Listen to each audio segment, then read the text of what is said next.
Dear viewers, এর আগে গ্রামের সারল্যের কথা বলেছি, কিন্তু গ্রামের সেকালে কিছু জটিলতা থাকলেও তবুও ধনী দরিদ্র, ভূস্বামী, ছোট কৃষক, ক্ষেত মজুর একই তেলে জলেই থাকত। কিন্তু দেশ স্বাধীন হয়েছে। দেশ স্বাধীন হওয়ার পর বহু বছর গেছে। আমার যে গ্রামটি, সেটি আধা শহরের পরিণত হয়েছে। কিন্তু সেই গ্রামে পূর্বের জটিলতা নয়, নতুন জটিলতার সৃষ্টি হয়েছে। এই জটিলতাগুলির কথা বলা দরকার।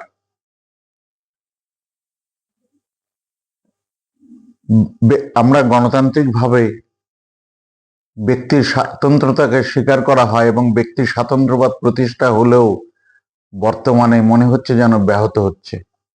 আজকে এমন এক রাজনীতি এসছে, যে রাজনীতির মধ্যে দিয়ে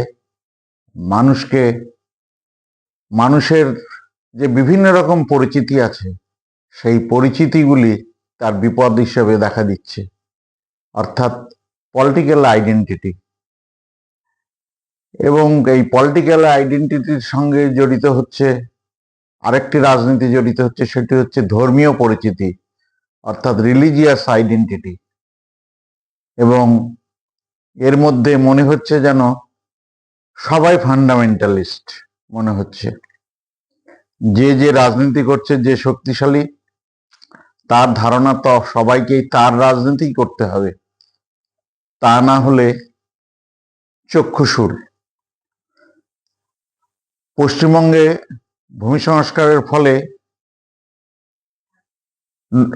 গ্রামীণ ভূস্বামী নাই, কিন্তু নব্য ধনিক শ্রেণীর যোগ্যতা থাক বা না থাক, সব জায়গায় নাক গলানোর ঝোঁক তাদের আছে। অর্থাৎ গ্রামাঞ্চলে একটি নব্য ধনিক শ্রেণীর জন্ম হয়েছে এবং এই ধনিক শ্রেণীর বেশিরভাগটা এসছে লুম্পেন শ্রেণী থেকে, পলিটিক্যাল লুম্পেন শ্রেণী থেকে।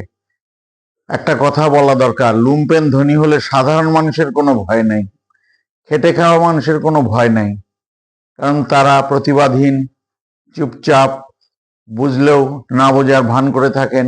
কিন্তু এদের ভয় হলো রেশনালিস্ট শিক্ষিত শ্রেণীকে। তো কাজেই আমরা যে যেখানে আছি, সেখানে যারা রেশনালিস্ট শিক্ষিত শ্রেণী আছেন, তাদেরকে এই বিষয়টি গভীরভাবে ভাবতে হবে, বিবেচনা করতে হবে, সিদ্ধান্ত গ্রহণ করতে হবে। আলোচনাকে দীর্ঘায়িত করতে চাই না, এখানেই শেষ করছি। নমস্কার, আপনারা ভালো থাকবেন।